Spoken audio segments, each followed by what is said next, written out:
کوئی ان کی طرح غلاموں کا، کیا خوبصورت پڑھا ماشاءاللہ، کوئی ان کی طرح غلاموں کا ایسے رکھے خیال ناممکن،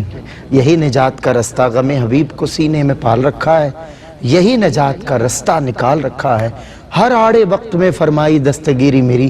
میرا حضور نے کتنا خیال رکھا ہے۔ میرا حضور نے جس وقت یہ شعر پڑھ رہے تھے، کوئی ان کی طرح غلاموں کا ایسے رکھے خیال ناممکن، مجھے علامہ صاحب کی وہ بیماری کا بھی دور یاد آیا، کیسے میرے حضور اپنے غلاموں کا خیال رکھتے ہیں اور کیسے نکال کر کرب سے آسانی میں لے آتے ہیں۔ اللہ کے محبوب پر کروڑوں سلام، کروڑوں سلام۔ میرے آقا نے اپنے غلاموں کا ایسا خیال رکھا اور حضور کے غلاموں نے میرے آقا کا کیسا خیال رکھا۔ آج ایک غلام کی بات ہوگی حضور کے، وہ غلام پوری کائنات جس کی غلام ہے، اس عمر فاروق کا شخصی تعارف مفتی حسن نوید نیازی صاحب۔ بسم اللہ الرحمن الرحیم، صلی اللہ علیہ حبیب سیدنا و مولانا محمد و علی آلہ و صحبہ بارک وسلم۔ امیر المومنین، غید المنافقین، مراد خدا، مراد رسول، سیدنا عمر بن خطاب فاروق اعظم رضی اللہ تعالیٰ عنہ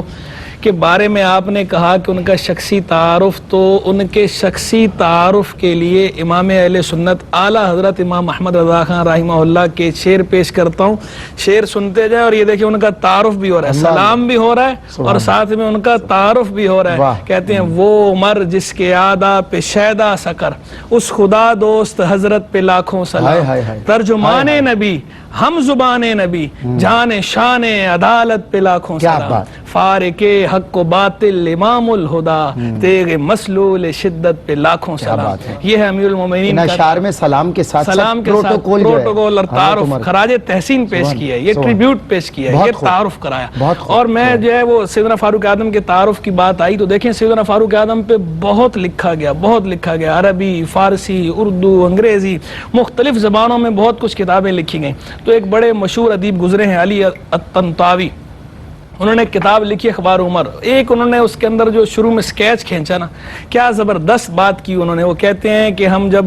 دنیا کے اندر بڑے بڑے لوگوں کو دیکھتے ہیں تو ان کے اندر ہمیں یک رخا پن نظر آتا ہے کہ وہ لوگ، وہ عربی ہے، میں اسے جو ہے اس کا جو مفہوم ہے وہ اپنے الفاظ میں بیان کر رہا ہوں۔ یک رخا پن مطلب ظاہر ہے وہ کہتے ہیں ایک ڈائمنشن، ملٹی ڈائمنشن نہیں ہے۔ وہ کہتے ہیں کسی کوئی جو ہے وہ عظیم الفکر ہے، کوئی عظیم البیان ہے، کوئی عظیم الاثر ہے، کوئی عظیم الخلق ہے،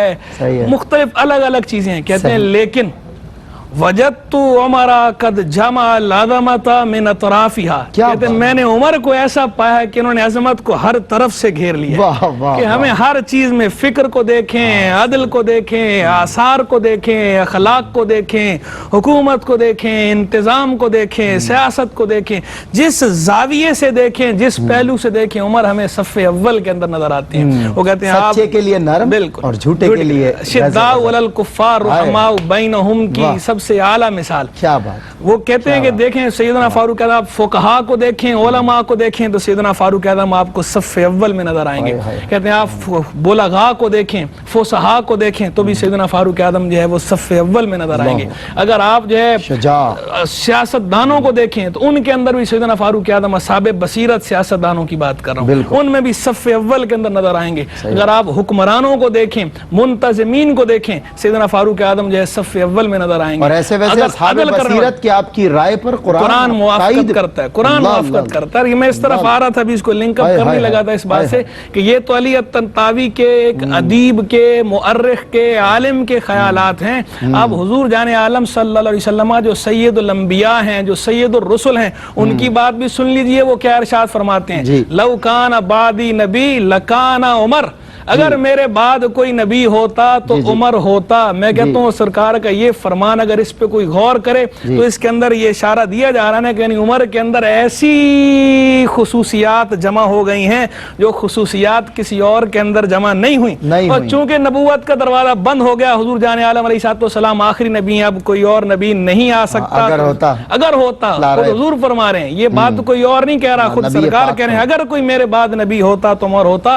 یعنی وہ جو خصوصیات، وہ کریکٹرسٹکس، وہ کوالٹیز، وہ سیدنا فاروق اعظم کے اندر جو ہے وہ اللہ کی عطا سے اور جناب رسالت مآب علیہ السلام کی نگاہ کرم سے جمع ہو گئی تھی. انہوں نے ان عظمت کو، وہ جو علی طنطاوی نے کہا کہ جو ہے قد جمع العظمت من اطرافها، عظمت کو ہر طرف سے انہوں نے گھیر لیا تھا. اور یہ سیدنا اور فاروق لیڈر قائدانہ صلاحیتیں، قائدانہ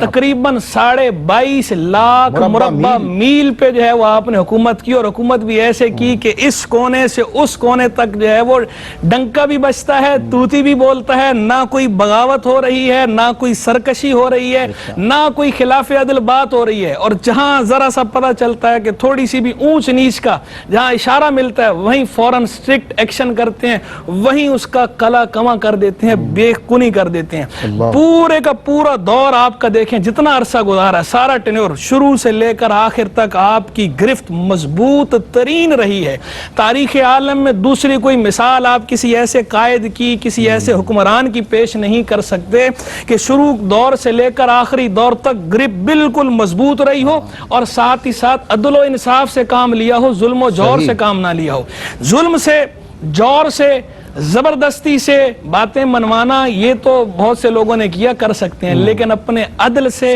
انصاف سے، اور اپنے آپ کو بھی، اپنے گھر والوں کو بھی، ان سب کو بھی بچا کے رکھنا، اور ساری امت کو بچا کے رکھنا، اور پھر اس کے ساتھ ساتھ جو اس وقت کے بڑے بڑے اعداء ہیں، دشمن ہیں، جو دیگر امپائرز ہیں، ان کو بھی دبا کے رکھنا، ان کو بھی ڈرا کے رکھنا. تو یہ وصف جو ہے یہ خاصہ ہے سیدنا عمر فاروق اعظم رضی اللہ تعالیٰ عنہ کا. اور آپ کی رائے کے موافق قرآن مجید فرقان حمید کی جو آیات نازل ہوئی، جنہیں موافقات عمر کہا جاتا ہے، 20 سے زائد آیات ہیں، بلکہ علماء نے اس پہ پورے رسالے لکھے ہیں صرف اس موضوع پر. یعنی یہ خود ایک مستقل موضوع ہے موافقات عمر، کہ جس پہ باقاعدہ کتابیں تالیف کی گئیں. تو یہ ہے سیدنا فاروق اعظم کا شخصی تعارف جو آپ نے کہا. اور یہ تو بھی میں نے صرف اشارے کیے ہیں، کیونکہ ظاہری بات ہے وقت کی قلت دامن گیر ہے، ورنہ اگر اسی کو ہم آگے کنٹینیو کریں تو پورا پروگرام جو ہے اس پہ مستقل ہو سکتا ہے. صرف اور صرف یہ شخصی تعارف کی عظمت کے اشاروں کی بات ہو رہی ہے.